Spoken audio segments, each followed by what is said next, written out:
Ao vivo, Raniele Veloso de Brasília, ao lado do deputado federal Merlong Solano. Boa tarde para você, Rani. Boa tarde também ao deputado. Boa tarde, Ari Carvalho. Boa tarde a todos que nos acompanham ao vivo, direto de Brasília. Olha, Ari, agora são 12 horas e 33 minutos, mas a gente já está vendo o movimento aqui no Congresso Nacional por causa daquele ato que vai marcar um ano dos ataques antidemocráticos aqui em Brasília, invasão dos três poderes e depredação, não só ao patrimônio, mas também à nossa democracia. E o deputado federal Merlong Solano é o único parlamentar do Piauí que veio aqui pessoalmente participar desse ato. A gente já tinha mostrado que a oposição não viria. Hoje, novamente, eu conversei com o senador Ciro Nogueira, ele disse que era um evento do PT. Também conversei com o deputado federal Júlio Arcoverde, que é do Partido Progressistas, e ele disse que esse governo, na verdade, vive de propaganda e não poderia se esperar outra coisa. Todos são a favor do regime democrático, tanto é que participaram das eleições, mas que, na verdade, esse evento não passa de uma propaganda, pelo que o deputado federal disse. Agora a gente vai escutar, a gente falou da oposição, agora a gente vai escutar aqui um deputado federal do PT. Obrigada, deputado, por estar aqui conosco. Por que o senhor veio pessoalmente a esse evento? É importante por qual motivo? E o senhor, como único parlamentar do Piauí, estranho também, não, deputado? Parlamentar e também professor de História e economista. Talvez o fato de ser professor de História explique em boa parte a minha presença aqui. É fundamental que a democracia seja entendida como um valor universal, a ser defendido, a ser regada, porque ela tem suas contradições, e a extrema-direita de tempos em tempos se apresenta como alternativa autoritária, e ela inclusive recorre às urnas para chegar ao poder.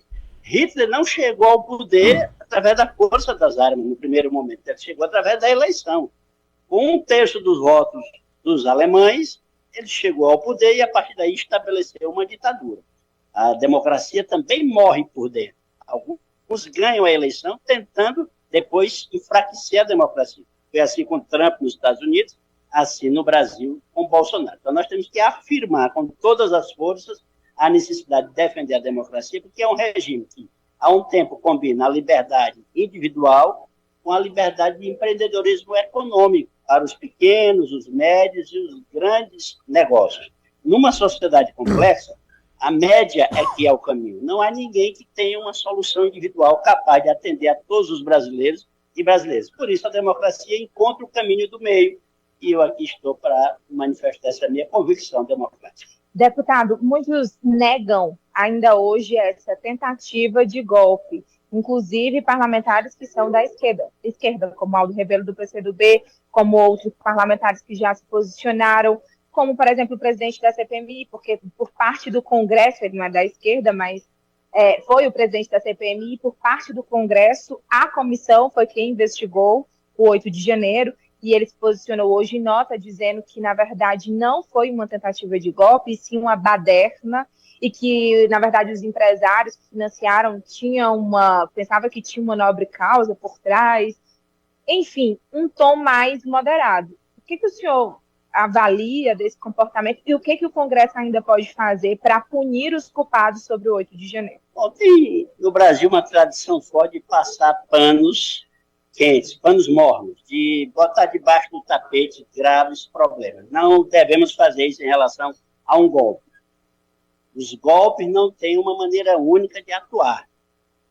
Às vezes as pessoas acham que tem que ter os tanques nas ruas, os tiros, as mortes. Não precisa ser assim.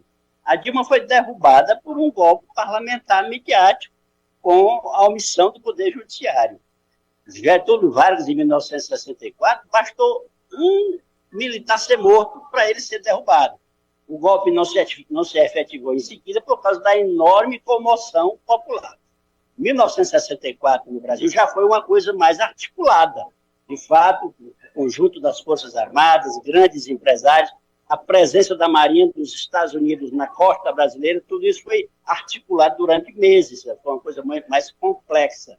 Mas, neste momento de 2023, aquela insurreição popular tinha bases de sustentação no meio militar e também no meio político. O governo do Distrito Federal se omitiu gravemente e até incentivou.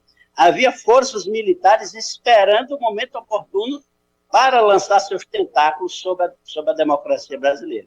Se Lula tivesse convocado uma lei de garantia da ordem, uma operação de garantia da lei e da ordem, quem sabe aquilo pudesse ter desencadeado acontecimentos que resultariam numa presença permanente dos militares no governo.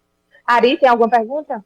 Sim, Raniele Veloso, quero primeiro agradecer a participação do economista, professor, deputado federal Merlong Solano. Eu queria que ele comentasse, Rani, sobre o Exército está sendo isentado de participação nessa tentativa. Está todo mundo isentando o Exército, dizendo, olha, houve ali militares que isoladamente em posturas individuais foram coniventes ou ajudaram. Mas o Exército como instituição, pelo contrário, ajudou a evitar o golpe. Queria saber a avaliação dele sobre essa análise.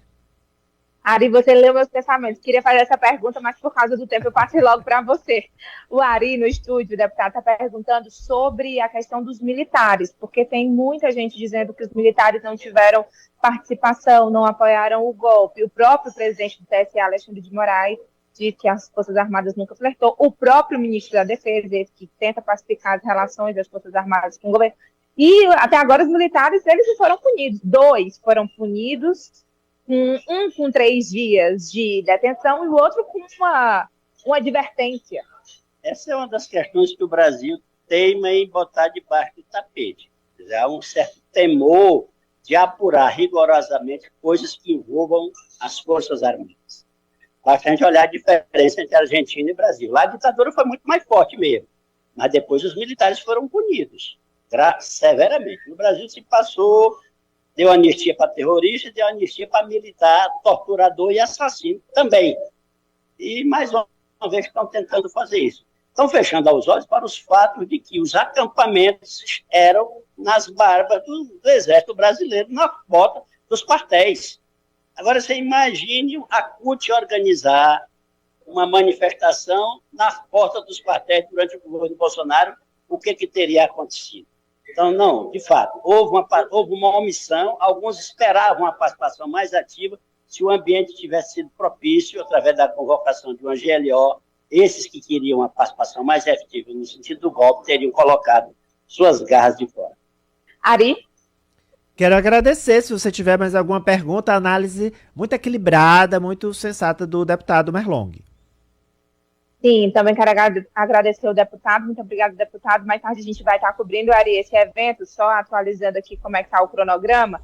Vai começar logo mais às 3 horas, no Salão Negro, aqui já está tudo montado no Congresso. O presidente Lula está previsto para chegar às 2h50 com a primeira-dama, Janja Lula da Silva, e aí às 15 horas eles vão começar entregando uma peça que foi danificada durante essa invasão, que é a tapeçaria de Buller Marx.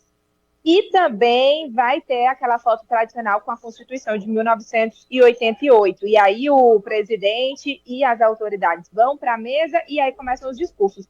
Quem começa, né, com o discurso é a governadora Fátima Bezerra do Rio Grande do Norte, isso porque ela é a suplente do Ibanez Rocha, que é o presidente do Fórum dos Governadores, e ele está de férias em Miami. A gente tinha mostrado isso aqui semana passada. E dos governadores da oposição, cada um deu ali já uma desculpa dizendo que não vinha, mas uma surpreendente confirmação, Romeu Zema, governador de Minas Gerais, confirmou presença, e Arthur Lira, presidente da Câmara, alegando motivos de saúde, problemas de saúde na família, não vai vir. Obrigada, deputado, até mais tarde. Um abraço, estou sempre à disposição. E agora, Ari? Ela é bem-vinda de volta. Obrigada, deputado.